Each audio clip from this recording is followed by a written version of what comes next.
Okay, so before I start rattling on about things that are probably not especially relevant, I should tell you what the video is about. And what I want to talk about in this video is trans women, particularly trans women, not so much trans men, trans women and sport, and the issues of fairness and competition and all those kinds of things. Now, what I am acutely aware of is that whenever trans issues seem to be mentioned, a whole lot of vitriol seems to creep into it and an intolerance of different positions. And I hope that isn't the case here with this discussion or any discussions that result from this, because I think there are genuine things to consider here that aren't made in bad faith but are genuine issues that need to be considered. Some people might say some of those issues have been considered and decided upon, but I'm not entirely convinced that they have been. Well, they've maybe been decided upon, but I'm not sure that they've been properly considered. That's some of what I want to talk about in this video. Now, it seems over the last few years there have been quite a lot of discussions revolving around trans issues, and I think that's generally a good thing, even though some of them have shown some rather egregious examples of ways in which we treat people. The latest one, of course, being this issue of North Carolina, which I initially found somewhat baffling, because I suppose it's part of being English, and maybe we're just really old-fashioned in England, given that we invented the language. But in England, a bathroom, right, I know it's really fucking baffling, but a bathroom is a room that has a bath in it.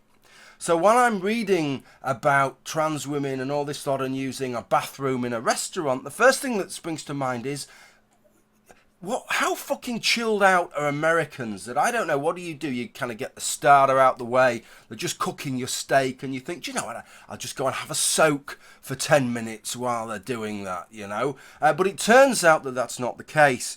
That a bathroom, it's just a kind of euphemism for a toilet. That's what it's referring to, a toilet, not a room that has a bath in it. Quite what you do if you go round somebody's house in the States and you actually want the room that has the bath in it. I'm not really sure how you'd ask for that. Maybe somebody could enlighten me on that one. But obviously I find that a particularly egregious example. My principle is this: don't make things harder for people if it's not really necessary. And especially if you have a group of people that already have things pretty fucking hard already. Fucking hell, the things that you have to go through, both mentally and in terms of how everybody else perceives you, to come out that you identify as a gender other than the gender that perhaps you previously identified as, or as other people perceived you as, and to go through perhaps gender reassignment surgery, or to go through various hormones, hormonal treatments. That's pretty heavy duty shit. And then when you are clearly identifying yourself as a woman, to be forced to go into the men's toilet, that's what it's called, a toilet, or vice versa, you're clearly identifying as a man and going into the ladies. What a fucking horrible position to put people in. What kind of twat would push somebody into that kind of position? It seems that even Donald Trump wouldn't go that far. So that's the kind of situation there, and I'm well on board with the trans thing, with anything like that. But sport is a slightly different kettle of fish. Now, this is something that I think is very interesting, and I think it's the first thing to do is that it's a trans issue that needs to be set aside from all the other issues. And one of the things that you will find if you look through a lot of the sort of literature and articles on this is that people seem to have a hard time doing that. They seem to drag all the baggage in, whether that's a very, very sceptical, mean-spirited perspective, or whether it's a perspective of we've got to be inclusive at all costs and it doesn't matter. And that includes making quite erroneous analyses, such as comparing, well, what would happen if an average bog-standard man was to transition? So he's a trans woman, he's competing as a woman in an event. Would he excel and just wipe the floor with everybody else? But of course, that's not what we're really talking about. What's more at issue is, if you had a guy who is perhaps a man who is maybe an excellent runner, he's not going to win a gold medal at the Olympics, but he is maybe in the top 1% of male runners. If he was to if he was to transition, would he just close off all avenues of competition for all because he would just be so much better that it wouldn't be a level playing field anymore? That's what we are talking about. And if you're not talking about that, then you're not really having the conversation that needs to happen with regard to elite sports. I think that's something that's very important. There's also a lot of conflations that take place. You will find one of the conflations is not differentiating between those people that have transitioned pre-puberty and those that have transitioned sometime after puberty, and that obviously makes a very, very big difference there. And the other one is the conflation of language, which happens, and we all know the way that language is conflated all the time. Even if we understand the difference between biological sex, and we understand the difference between biological sex and gender identity, right? Even if then we can have discussions about gender identity and how does it relate to biological sex, and is there a component with regard to that, or is it all culture, or blah de blah de blah, right? We understand that those are different things. But when you look in the world of sport, these two things are just kind of, it's really, really loose the way that it's handled. And in fact, even the International Olympic Committee makes a bit of a balls up with it. One thing that they've said is that for a male athlete must believe that they possess a female personality or mentality before they can compete as a trans woman. Well, female relates to biological sex, not gender identity. Surely that should have said a feminine personality or mentality, not a female personality or mentality. Otherwise, that is suggesting there is something intrinsic and biological with that type of mentality or personality that transcends and is apart from gender identity. So even there, the language is a little bit woolly. So look, the two things that I want to consider are these. The first, whether there truly is a level playing field. And the second is, why have we got into this situation where we're discerning on the grounds of gender identity rather than biological sex in the first place? Have we just fallen into that, or was there a sort of deliberate process with regard to that? So the first thing then, this is what the International Olympic Committee standards now are, is that you don't have to have had gender reassignment surgery to compete as a trans woman. You have to have this kind of mentality and to identify as a woman. But in terms of sort of hormones, you have to have been on the appropriate hormones for a period of time. And I think that's largely in terms of raising your estrogen levels and also suppressing your testosterone levels. And you have to have been on these syrups for sufficiently long that for the previous 12 months prior to competing and during the period of competition, your testosterone level is at or below 10 nanomoles per kilogram. Yes, it's God here. Yes, it's God, and God, I hate this silly looking bastard. I've been watching him for 8 years and he's still talking shite. Anyway, I thought I'd set the record straight on this one. So, contrary to what he says, you don't have to have been on the syrups. And the fucking syrups got me talking his silly colloquial shite. You don't have to have been on the hormones for 12 months. You just have to have had a level below the 10 nanomoles for 12 months, whether that's required hormones or not. Doesn't matter either way. Okay, I'll let the daft looking cunt get on with the video now. Now, to put that into perspective, according to what I can find, a normal range for a male, for males is 10 to 40, and a normal range for females is 0.5 to 2.5. Now, that immediately might set some alarm bells ringing, that what that's effectively saying is that you can have a testosterone level that is significantly outside of the normal range for biological females. Now, I don't quite know what the kind of standard deviation and spread is on that. So I don't know what percentage of biological females actually get as high as 10 nanomoles. My crapness here, I couldn't find that particular statistic there. But that isn't really the problem that I have. Let me just explain what some of the issues are. How this is usually discussed is in terms of muscle mass and in terms of body fat percentage. And testosterone gives you certain advantages. One of which is that it gives you increased muscle mass, and of course the estrogen gives you the increased body fat percentage. But Another advantage of testosterone, it is claimed, is that it allows you to train harder because you repair a bit quicker, so you can increase your training volume, especially in those kinds of training that leads to muscle tissue being damaged, so lifting heavy weights, powerlifting, bodybuilding, and sports like rugby and American football that have a lot of impact, right? That allows you to recover faster and get back to heavy duty training faster. So suppressing the testosterone level, increasing estrogen, what that's going to do is that is going to normalize your body more in line with biological females, and indeed that seems to be the case, that after a period of about 12 months of being on these particular syrups, that the body fat will be similar, will be in line with what you would expect for a biological female, and therefore a cisgendered woman who is competing, and your muscle mass will have diminished to similar levels. And that's often where people leave it. But of course there are lots and lots of other ways in which male anatomy deviates from female anatomy, and I think that some of those are relevant. For a start, a female heart is on average only about 2/3 of the volume of a male heart. Female lung capacity is only about 2/3 of the capacity of male lung capacity, and I can find nothing anywhere which asserts that these hormones shrink the size of your heart and shrink the size of your lung capacity in the same way as they atrophy the rest of your musculature.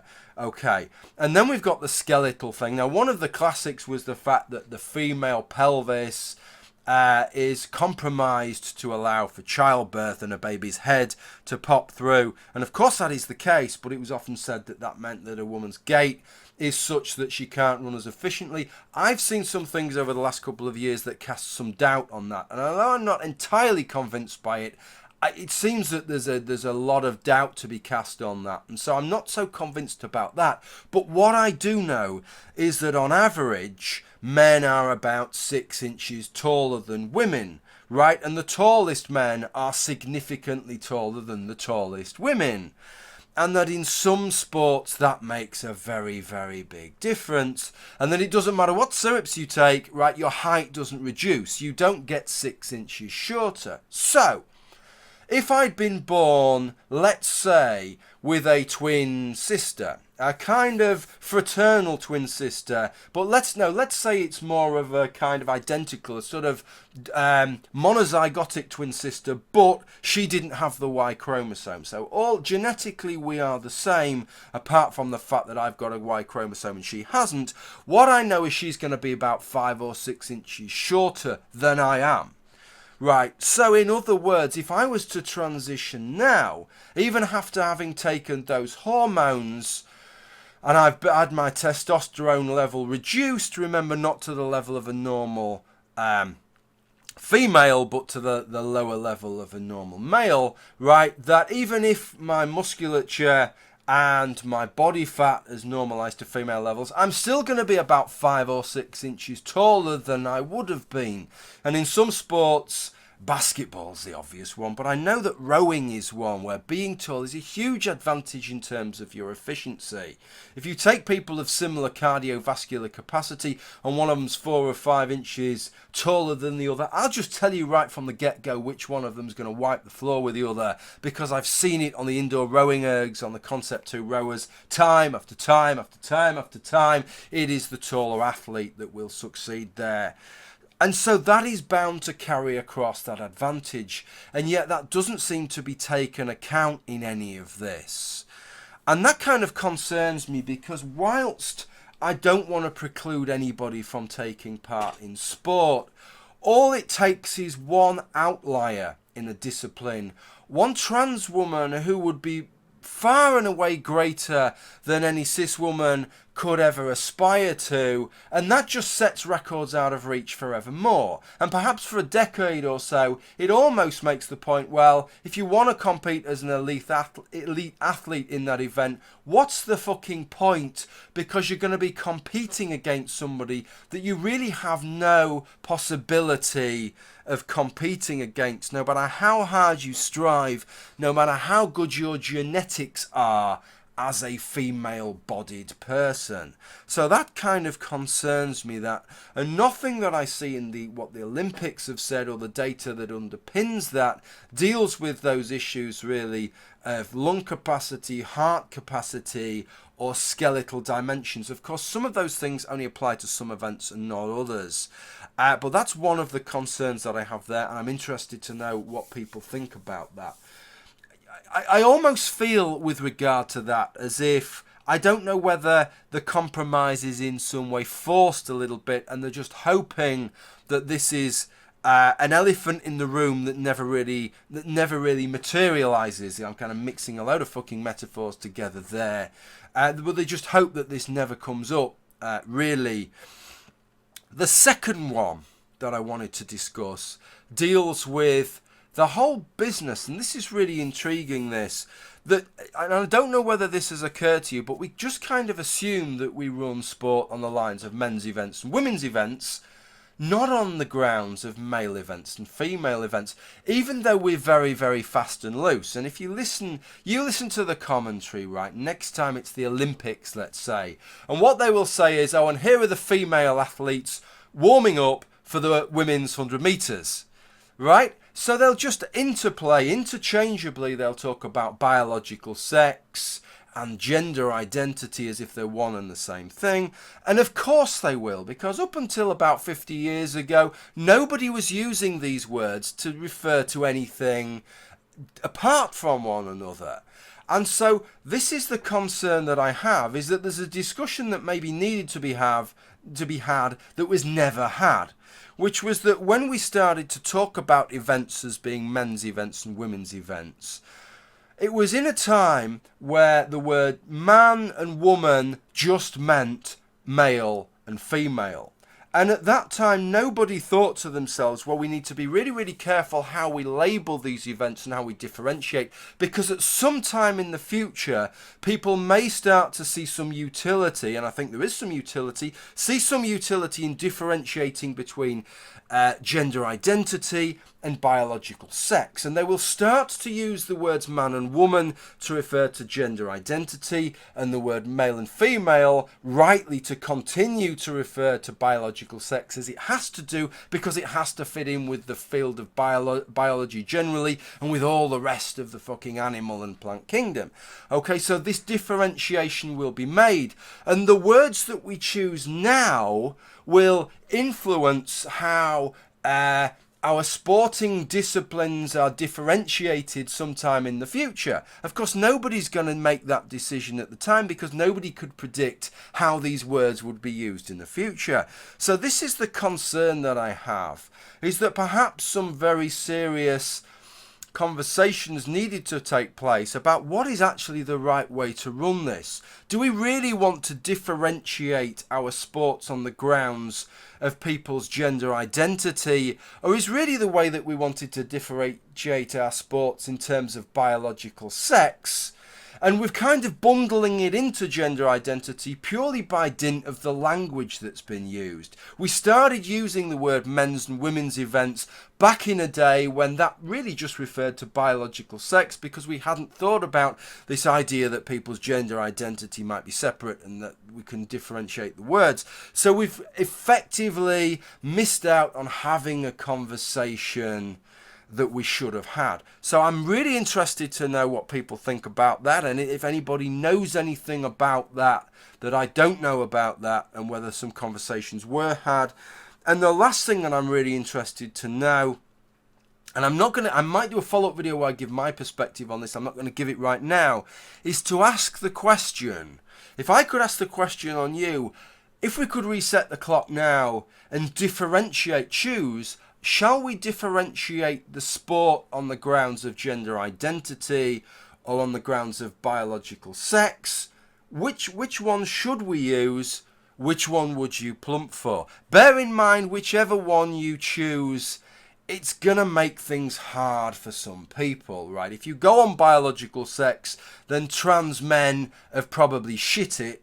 If you go on grounds of gender identity, then we have this problem are trans women having some advantages in terms of heart capacity, lung capacity, skeletal dimensions, etc., that we're not really fully taking account of? Okay, so that's where I want to leave it with that. Really interested to know what anybody has with regard to those points. I hope you get back to me, especially video responses. But look, whatever side of this debate you're on, let's try to keep the vitriol out of this, because there's nothing wrong with having discussions like this, and these are discussions that actually ought to take place, and you need to differentiate between these kind of discussions and the kind of mean-spirited bullshit that also takes place with regards to trans issues. Okay, that's it. That's the end of the video. Thank you for watching. Bye for now.